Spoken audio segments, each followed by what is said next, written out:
అందరికీ నమస్కారం. కథలోకి వెళ్లే ముందు మన ఛానల్ని సబ్స్క్రైబ్ చేసుకునే వాళ్ళు ఎవరైనా ఉంటే తప్పకుండా సబ్స్క్రైబ్ చేసుకోండి. విశాఖపట్నం దగ్గర చిన్న పల్లెటూరు. అది ఒక అందమైన పొదరిల్లు. అనురాగాలకు నిలయమైన ఆ ఇంటికి పెద్ద రాఘవయ్య గారు, అనుబంధాలకు ప్రతీకైన ఆ ఇంటి ఇల్లాలు సువర్ణమ్మ గారు. ఈ ఆదర్శ జంటకు 2 పిల్లలు, ఒక అబ్బాయి అమ్మాయి. వారే సురేంద్ర, రజనీలు. వీరిరువురిని రాఘవయ్య దంపతులు ఎంతో పద్ధతిగా పెంచారు. అలాగే ఉన్న దాంట్లో పక్కవారికి సహాయం చేసే గొప్ప బుద్ధుల్ని నేర్పించారు.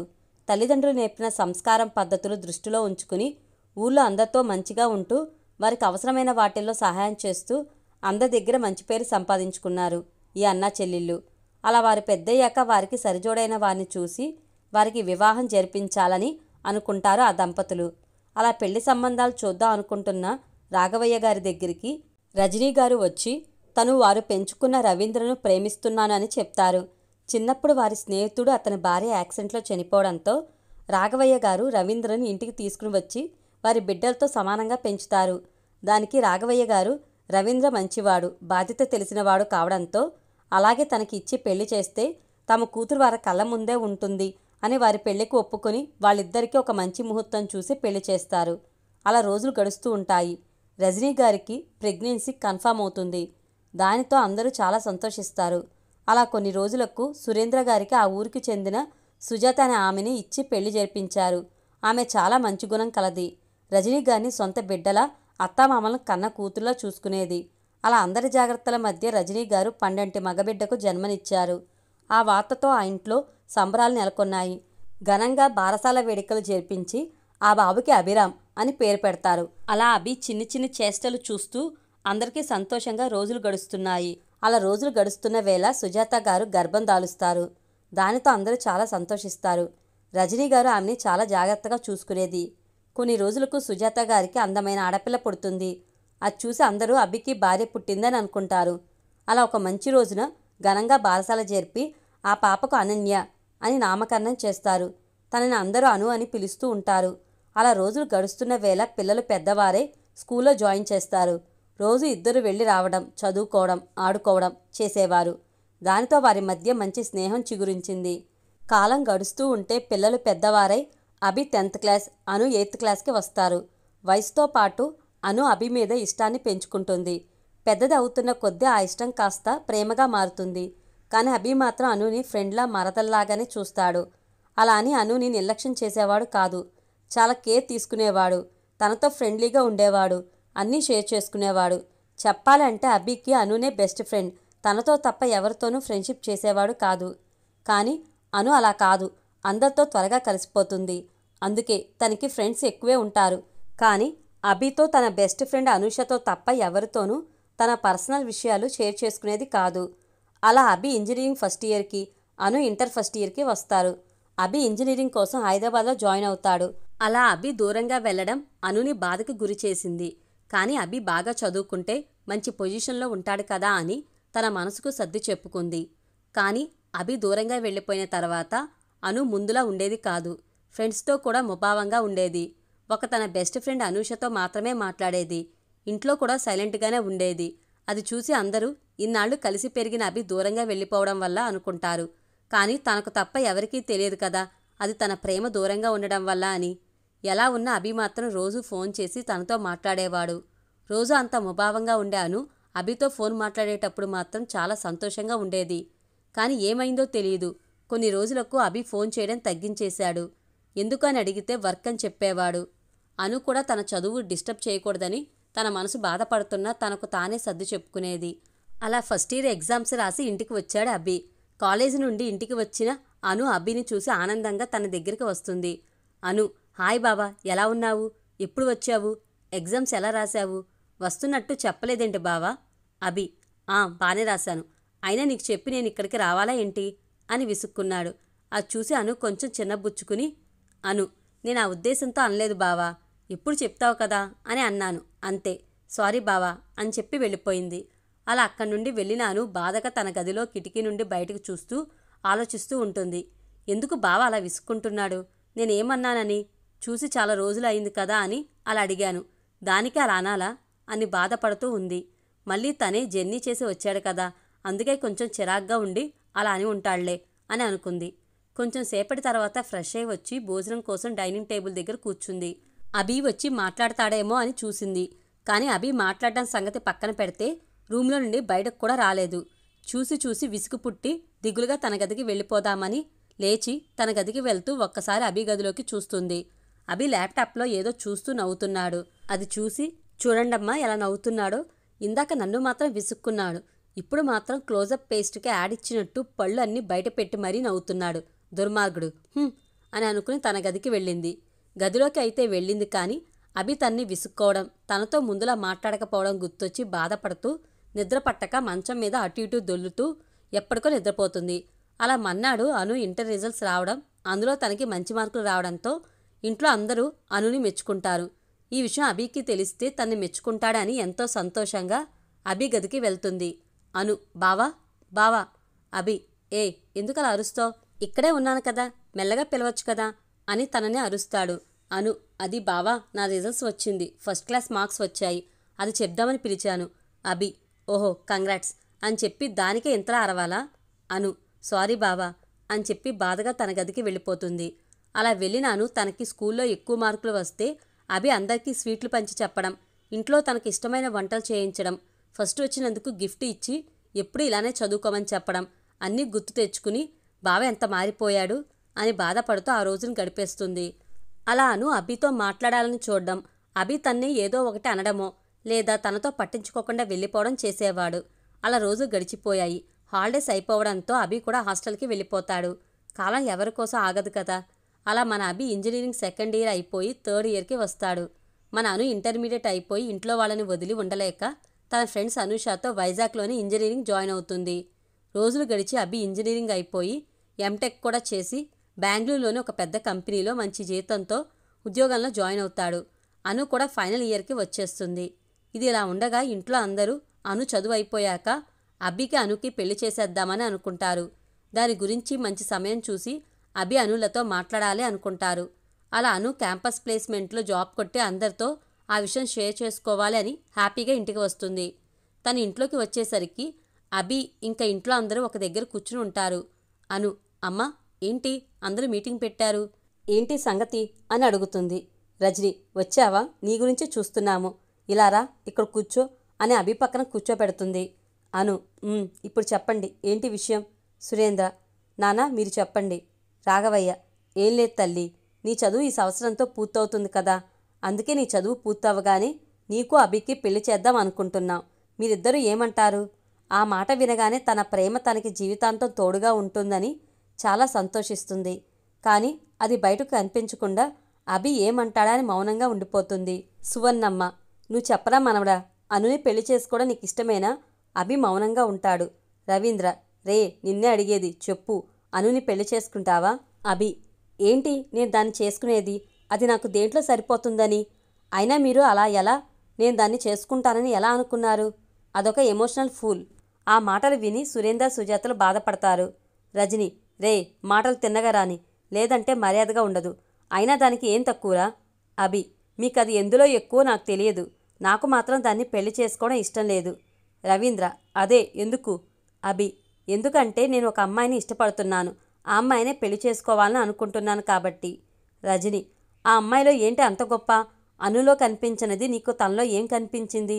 అభి, తను మోడర్న్గా ఉంటుంది, అందరితో సోషల్గా బిహేవ్ చేస్తుంది, పైగా ఇద్దరం ఒకేలా ఆలోచిస్తాం.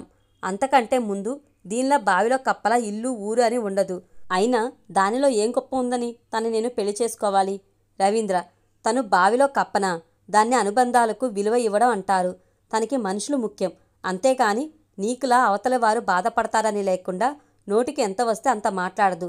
ఎందుకంటే తనకి ఎదుటివారిని అర్థం చేసుకోవడం వచ్చు, నీలా బాధ పెట్టడం తనకి రాదు. అదే తనలోని గొప్ప. తను ఏమీ ఎక్కడ బ్రతకలేక ఇల్లు ఊరు అని ఇక్కడ ఉండిపోలేదు. తను కూడా చదువు కోసం దూరంగా వెళ్ళిపోతే మేమందరం బాధపడతామని ఇక్కడ ఉండి చదువుకుంటుంది. అంతేకాని నీకులాగా తన స్వార్థం చూసుకోలేదు. నీకు తెలుసా, నువ్వు లేనప్పుడు మేము బాధపడుతుంటే తను ఆ బాధ పోగొట్టడానికి తను మాతో పాటే ఉంటూ మాకు నువ్వు గుర్తు రాకుండా చూసుకుంది. అది తను. మరి నువ్వు నీ చదువు నీ భవిష్యత్తు అని నీ దారి నువ్వు చూసుకున్నావు. ఏ రోజైనా నీ అంతటా నువ్వు ఫోన్ చేసి ఎలా ఉన్నారు అని అడిగావా? లేదు. కానీ తను మమ్మల్ని ఒక కూతుర్లో చూసుకుంది. కొడుకువి నువ్వే ఎప్పుడూ మమ్మల్ని పట్టించుకోలేదు. ఇప్పుడు చెప్పరా, నువ్వెందులో గొప్ప? అభి: చూడండి, అది ఏదో చేసిందని, మిమ్మల్ని చూసుకుందని నేను దాన్ని పెళ్లి చేసుకోలేను. మీరు ఎన్ని చెప్పినా నేను ఇష్టపడ్డ అమ్మాయిని మాత్రమే పెళ్లి చేసుకుంటాను. రజని: అదే నీ ఆఖరి నిర్ణయమా? అభి: అవును. రజని: అలా అయితే నువ్వు మాకు అవసరం లేదు. నీ ఇష్టం వచ్చినట్టు ఏడు. నువ్వు ఎలా పోయినా మాకు అనవసరం. మాకు అనునే ముఖ్యం. మీరేమంటారండి? రవీంద్ర: నాకు అను తర్వాత ఎవరైనా అంటాను. అభి: ఓహో, కన్నకొడుకు కన్నా అది మీకు ఎక్కువయిందా? రవీంద్ర: అవునరా, తనే మాకు ఎక్కువ. అభి: సరే అయితే నేను వెళ్ళిపోతాను. మీరు సంతోషంగా ఉండండి. అప్పటి వరకు అభి మాటలు విని బాధపడుతూ మౌనంగా ఉన్నాను. ఇంకా తను సైలెంట్గా ఉంటే అభి ఇల్లు వదిలి వెళ్ళిపోతాడని ఎవరికీ కనబడకుండా కళ్ళు తుడుచుకుని అను: మావయ్య, అత్తయ్య, ప్లీజ్ మీరు నా కోసం బావని అలా అనకండి. తనకి ఇష్టం లేకుండా మీరు మాకు పెళ్లి చేస్తే మేము సంతోషంగా ఉండగలమా చెప్పండి? మేము రోజు గొడవలు పడుతూ ఉంటే మీరు చూస్తూ ఉండగలరా? లేదు కదా. మరి ఎందుకు మీరు అలా అంటున్నారు? అదే బావకి ఇష్టమైన వాళ్ళని ఇచ్చి చేస్తే తను హ్యాపీగా ఉంటాడు. అది చూసి మన అందరికీ హ్యాపీనే కదా. ప్లీజ్ మావయ్య, ఒప్పుకోండి మావయ్య. రజని: నువ్వేమైనా చెప్పు, కానీ నేను మాత్రం ఒప్పుకోను. వాడికి ఇష్టం ఉన్నా లేకపోయినా వాడు నిన్ను పెళ్లి చేసుకోవాలి, లేదా వాడు మాకు అవసరం లేదు. అయినా వాడు నిన్ను అన్ని మాటలు అంటుంటే నువ్వు వాడికి సపోర్ట్ చేస్తావేంటి? అను: చూడత్తయ్య, నీ మాట వినకుండా బావ తనకిష్టమైన అమ్మాయిని పెళ్లి చేసుకుంటా అన్నాడని నువ్వు ఇలా మాట్లాడుతున్నావు కదా. నీకు ఇష్టం లేని పని చేస్తాను అన్నాడు అని బావ నీకు వద్దు అన్నావు. ఆ విషయం గురించి మాట్లాడటమే నీకు నచ్చడం లేదు. మరి అలాంటిది తనకి ఇష్టం లేని వ్యక్తి తన జీవితంలోకి వస్తుంది అంటే బావ అలా మాట్లాడడంలో తప్పులేదు కదా. అత్తయ్య, ఇది పెళ్ళి. పోనీలే ఈ ఒక్కసారికి అని సర్దుకుపోవడానికి అది చిన్న విషయం కాదు. అది కాకపోతే ఇంకొకటి అనుకోవడానికి సెకండ్ ఆప్షన్ కూడా ఉండదు. పెళ్ళంటే జీవితాంతం ఒక మనిషితోనే కలిసి తన జీవితాన్ని పంచుకోవాలి. మనకి ఇష్టం లేని వ్యక్తి కొంచెం సేపు మన పక్కన ఉంటేనే మనం భరించలేము. అలాంటిది ఇష్టం లేని వ్యక్తితో జీవితం పంచుకోవడం అది ఎంత కష్టం చెప్పండి. ఇన్ఫ్యాక్ట్ అది నరకంతో సమానం. రవీంద్ర: మరి నువ్వు సంతోషంగా ఉండగలవా వాడు వేరే అమ్మాయిని పెళ్లి చేసుకుంటే? అను: నేను బావని ఎప్పుడూ ఒక మంచి ఫ్రెండ్గా, గైడ్గా మాత్రమే చూశాను. అయినా నేనే చెప్తున్నాను కదా, బావకి తను ప్రేమించిన అమ్మాయిని ఇచ్చి చేయమని. ప్లీజ్ ఒప్పుకోండి అత్తయ్య, ప్లీజ్ మావయ్య. అందరూ కూడా కొంచెం బాధగా ఉన్నా అను చెప్పింది విని నిజమే అనుకుంటారు. సురేంద్ర, సుజాత: అను చెప్పింది నిజమే. మీరు అభి పెళ్లికి ఒప్పుకోండి అని చెప్తారు. రాఘవయ్య, సువర్ణమ్మలు కూడా అదే చెప్పడంతో రవీంద్ర, రజని: అందరూ చెప్తున్నారు కాబట్టి ఓకే. రవీంద్ర: అను చెప్పింది కాబట్టి ఒప్పుకుంటున్నాను. ఆ అమ్మాయిని ఒకసారి ఇంటికి తీసుకుందా. అభి: అలాగే నాన్న, థ్యాంక్ యూ నాన్న. సంతోషంగా: కానీ పెళ్ళి మాత్రం 1 year తర్వాత అని చెప్పి పెళ్లికి ఒప్పించినందుకు అనుకి థ్యాంక్స్ అని చెప్తాడు. సువర్ణమ్మ: ఏమే మనవరాలా, వాడి పెళ్లికి ఒప్పించావు, మరి నీ పెళ్లి సంగతి ఏంటి? అభి: అవును, నా పెళ్లికి అందరినీ ఒప్పించినందుకు నీ పెళ్లి దగ్గరుండి మరీ గ్రాండ్గా చేస్తాను. అను బాధనంతా లోపల అణిచిపెట్టి పైకి నవ్వుతూ, నాకు అప్పుడే పెళ్లి చేసుకోవడం ఇష్టం లేదు. కొన్ని రోజులు నేను జాబ్ చేయాలి అనుకుంటున్నాను. నాకు క్యాంపస్ ప్లేస్మెంట్లో జాబ్ వచ్చింది. చదువైన వెంటనే జాయిన్ అవుతాను అని చెప్తుంది. అది విని అందరూ అనుకి కంగ్రాట్స్ చెప్తారు. అను కూడా అందరి కోసం నవ్వుతూ అందరికీ థ్యాంక్స్ చెప్పి తన గదికి వెళ్ళిపోతుంది. గదిలోకి వెళ్ళాక అభి అన్న మాటలు తలుచుకుని ఏడుస్తూ బాధపడుతూ ఉంటుంది. అలా ఏడ్చి ఏడ్చి నిద్రపోతుంది. భోజనం కోసం పిలవడానికి వచ్చిన సుజాత అను నిద్రపోవడం చూసి తలుపు దగ్గరికి వేసి వెళ్ళిపోతుంది. భోజనాలు కూర్చున్న అందరూ అను ఏది అని అడిగితే నిద్రపోతుంది అని చెప్తుంది. అలా అభి నెక్స్ట్ డే బెంగళూరు వెళ్ళిపోతాడు. అను కూడా తను డైలీ కాలేజ్కి వెళ్ళి తన పని తాను చూసుకుంటూ ఉండేది. ఇంతకు ముందులా యాక్టివ్గా ఉండేది కాదు. ఇంట్లో మాత్రం ఎప్పట్లానే ఉన్నట్టు నటించేది. ఒకరోజు అనూష గట్టిగా అడిగితే అప్పుడు జరిగింది మొత్తం చెప్పింది. అది విన్న అనూష, నేనన్ని మాటలు అంటాడా, ఎంత ధైర్యం వాడికి అని కోపంతో ఊగిపోతూ ఉంటుంది. అను తన్ని కూల్ చేసి, జరిగిందేదో జరిగిపోయింది, నేను ఆ విషయం మర్చిపోయి నా లైఫ్లో మూవ్ ఆన్ అవ్వాలి అనుకుంటున్నాను. అందుకే నేను జాబ్ చేయాలి అనుకుంటున్నాను అని చెప్తుంది. అది విని అనూష, నేను కూడా నీతో పాటు వచ్చేస్తాను. ఎలాగో ఇద్దరికి ఒకే కంపెనీలో జాబ్ వచ్చింది కాబట్టి ఇద్దరం ఒక దగ్గరే ఉండొచ్చు అని చెప్తుంది. దానికి అను కూడా ఒప్పుకుంటుంది. అలా అను, అనూష చదువు అయిపోయి ఇంట్లో అందరినీ ఒప్పించి జాబ్ కోసం హైదరాబాద్ వెళ్తారు. అలా వాళ్ళు జాబ్లో జాయిన్ అయ్యి వర్క్ నేర్చుకుంటూ పనిలో బిజీ అయిపోతారు. అలా సంవత్సరం గడిచిపోయింది. ఈ సంవత్సరం అనూష అయినా అప్పుడప్పుడు ఊరికి వచ్చేది, కానీ అను మాత్రం వచ్చేది కాదు. అనూష అడిగితే అక్కడికి వస్తే అభిజ్ఞాపకాలు తన్ని కుదురుగా ఉండనివ్వవని చెప్పేది. కానీ రోజు ఫోన్ చేసి ఇంట్లో అందరితో మాట్లాడేది. వాళ్ళ ఇంటికి రావడం లేదని అడిగితే పని వల్ల కుదరడం లేదు అని చెప్పేది. వాళ్ళు కూడా మినకుండిపోయేవారు. ఈ సంవత్సరంలో అభి తను ప్రేమించిన అమ్మాయితో పార్టీలు, పబ్బులని బాగానే ఎంజాయ్ చేసేవారు. ఏమైందో తెలియదు, కానీ గత 2 నెలలుగా తన గర్ల్ ఫ్రెండ్ తన్ని దూరం పెట్టేది. ఇంతకు ముందులా ఫోన్ చేసేది కాదు. పోనీ తను చేసిన బిజీ అని చెప్పి ఫోన్ పెట్టేసేది. ఇంతకు ముందులో తన్ని కలవడానికి వచ్చేది కాదు. పోనీ తను ఎక్కడికైనా వెళ్దామా అంటే కుదరదు అనేది. తను అలా ఎందుకు చేస్తుందో అబ్బికి అర్థమయ్యేది కాదు. ఈ మధ్య అయితే తను మాట్లాడి 2 వీక్స్ అవుతుంది. తను ఎందుకు అలా బిహేవ్ చేస్తుందో తెలుసుకుందామని అభి తనని అడిగితే కొంచెం పని వల్ల బిజీ అని చెప్పి వెళ్ళిపోయింది. ఒకరోజు అభి ఎలా అయినా తన్ని కలిసి తనతో మాట్లాడి ఇంతకు ముందులా వాళ్ళ రిలేషన్ ఉండేలా తనతో మాట్లాడదామని వాళ్ళ ఇంటికి వెళ్తాడు. కానీ వాళ్ళ ఇల్లు లాక్ చేసి ఉంటుంది. వెళ్ళిపోదామని వెనక్కి తిరిగిన అభికి ఎవరిదో అరుపు వినిపించి బెడ్రూమ్ కిటికీ ఓపెన్ చేసి చూస్తాడు.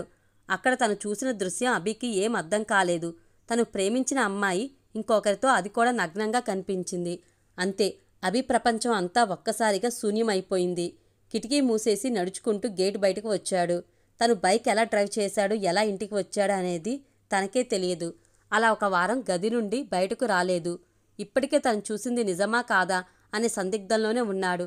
కానీ మెల్లగా తన్ని దూరం పెట్టడం, తను ఫోన్ చేసినప్పుడు విసుక్కోవడం అన్నీ గుర్తుకు వచ్చి తను మోసపోయానని గ్రహించి అలాంటి అమ్మాయిని ప్రేమించినందుకు తన్ని తాను నిందించుకుని మళ్ళీ తన లైఫ్ని కొత్తగా స్టార్ట్ చేశాడు. కొన్ని రోజులకి తను వర్క్లో బిజీ అయిపోయాడు. అలా ఉన్న అభి దగ్గర మళ్ళీ ఆ అమ్మాయి వచ్చి, ఆ అమ్మాయి, ఏ అభి, ఏంటి ఈ మధ్య నన్ను కలవలేదు? అభి, ఏం లేదు, ఊరికే వర్క్ బిజీ. ఆ అమ్మాయి, ఈవినింగ్ బయటికి వెళ్దామా? అభి కూడా ఇన్ని రోజులు తను చేసిన మోసం, తను పడ్డ బాధ అన్ని విషయాలు తేల్చాలని ఓకే అంటాడు. అలా ఈవినింగ్ అభి తన్ని ఒక లోన్లీ ప్లేస్కి తీసుకెళ్తాడు. ఆ అమ్మాయి, ఏంటి అభి ఇక్కడికి తీసుకొచ్చావు? అభి స్ట్రైట్గా, నన్ను ఎందుకు మోసం చేశావు? ఆ అమ్మాయి, నువ్వేమంటున్నావు నాకు అర్థం కావడం లేదు అభి. నేను నిన్ను మోసం చేయడం ఏంటి అభి?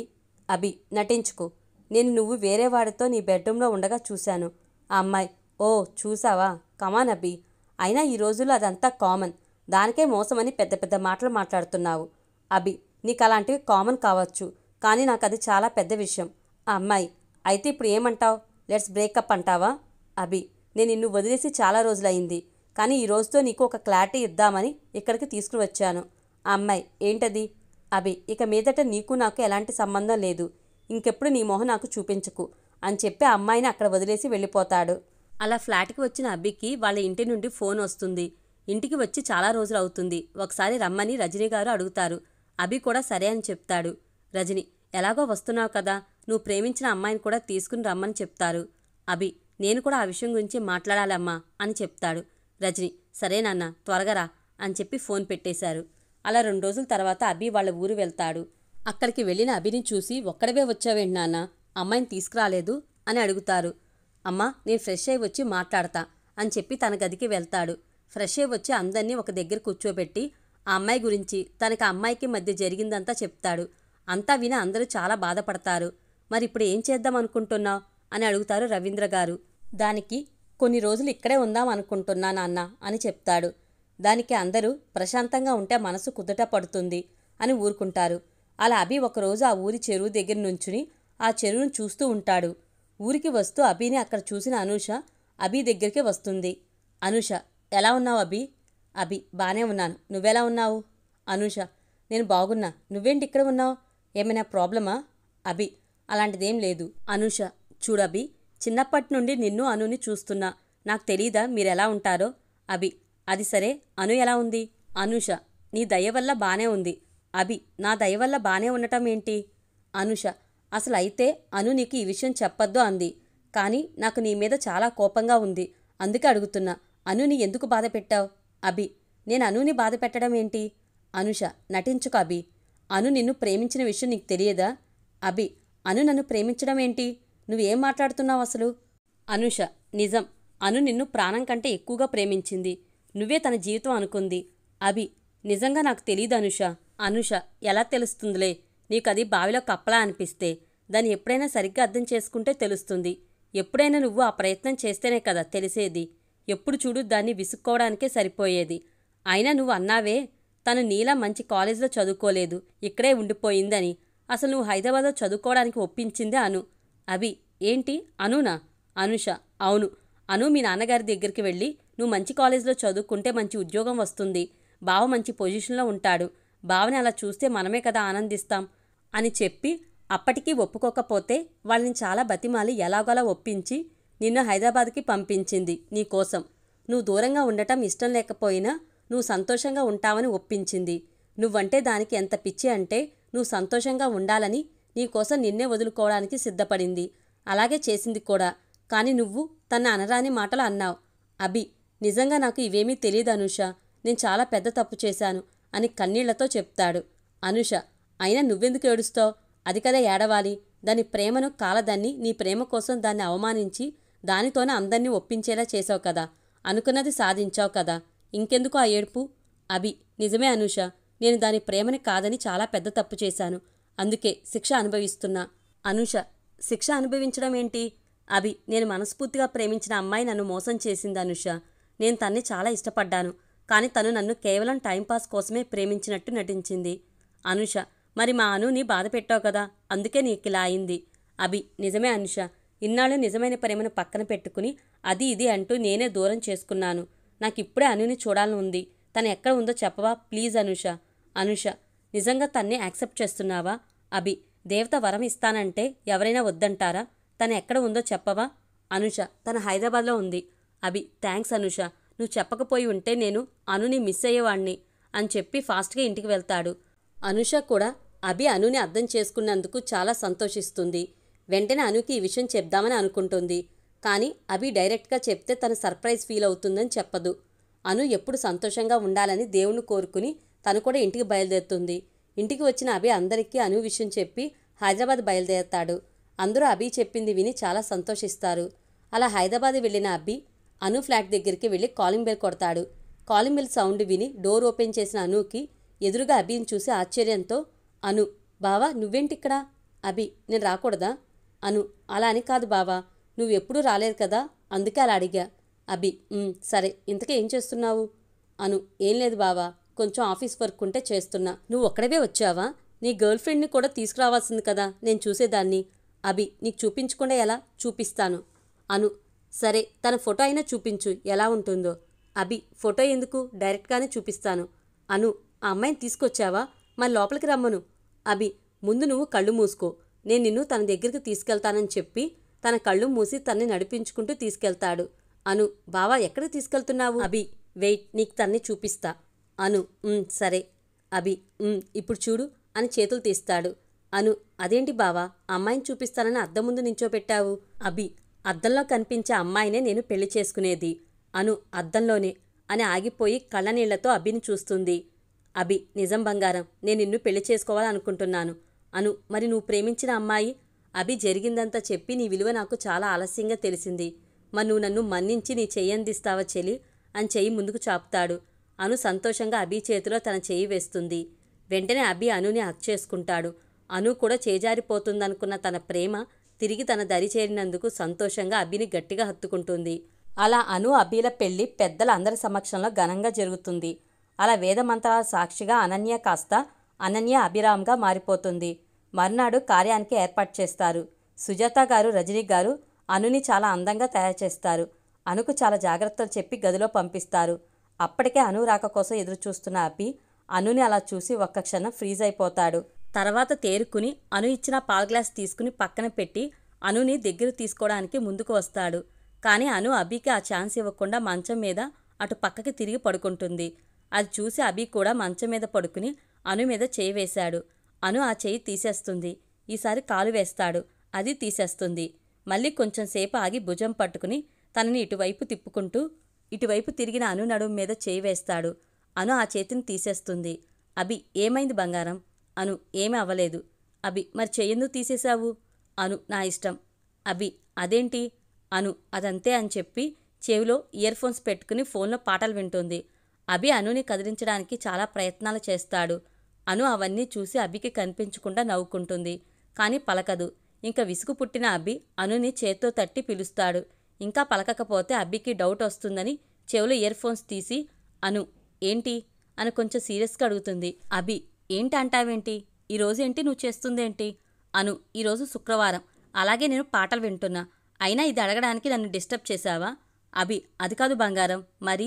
మరి అను, ఏంటి మరి? అభికి కనిపించకుండా నవ్వుకుంటూ. అభి, అది. అను, ఏది? అభి, అదే మన ఫస్ట్ నైట్ కదా ఈరోజు. మరి నువ్వు ఇలా పాటలు వింటావేంటి? అను, అలాంటి ఆశలేం పెట్టుకోకు, కళ్ళు మూసుకుని పడుకో. అభి, అదేంటి? అను, అదంతే. అభి, అదే ఎందుకు? అను, నీ మీద నా రివెంజ్. అభి రివెంజా? అను ఎస్. అభి కానీ ఎందుకు? నేనేం చేశాను? అను చూడండమ్మా ఎలా అంటున్నాడో ఏమీ తెలియని అమాయక బాలుడిలా. నన్ను కాదని నన్ను ఎంత బాధ పెట్టావు. మళ్ళీ అది కాదందని నా దగ్గరికి వచ్చి నన్ను క్షమించు అంటే క్షమించేసి నువ్వు చేసినవన్నీ మర్చిపోవాలా? నోవే. అందుకే ఇదే నా రివెంజ్. అభి అది అన్యాయం బంగారం. అను అన్యాయం లేదు ఆవకాయ లేదు. Everything is fair in love and war బావా. అభి బంగారం ప్లీజే మరీ ఇంత కక్ష కట్టేశావేంటే కొంచెం కరుణించవే. అను కరుణా లేదు అరుణా లేదు కళ్ళు మూసుకుని పడుకో. అభి అంతేనా? అను అంతే. అభి ఫైనలా? అను అభి లాస్ట్ టైం అడుగుతున్నా. తర్వాత నేనేం చేస్తానో నాకే తెలియదు. అను ఏం చేసుకుంటావో చేసుకో, నా డెసిషన్ మారదు. అభి సరే అయితే అని లేచాడు. అభి ఏం చేస్తాడని చూస్తూ ఉంది. సడన్గా అను కాళ్ళు పట్టేసుకుని బంగారం ప్లీజే ప్లీజే ఒప్పుకోవే అని బ్రతిమాలుతూ ఉన్నాడు. అభి అలా చేస్తాడని ఊహించిన అను ఒక్క నిమిషం షాక్ అయ్యి తర్వాత కాళ్ళు దగ్గరికి లాగేసుకుంది. అను ఏంటిది? నేనేదో నిన్ను కొంచెం సేపు ఏడిపిద్దామనుకుంటే కాళ్ళు పట్టేసుకున్నావేంటి? అభి ఏమో నిజంగా నువ్వు నా మీద కోపంగా ఉన్నావేమో అనుకున్నా.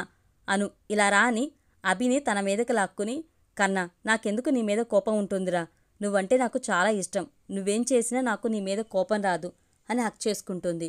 అభి మరి నువ్వు దూరంగా ఉన్నావు కదా, అందుకే నువ్వు కోపంగా ఉన్నావు అనుకున్నాను అని అమాయకంగా చెప్తాడు.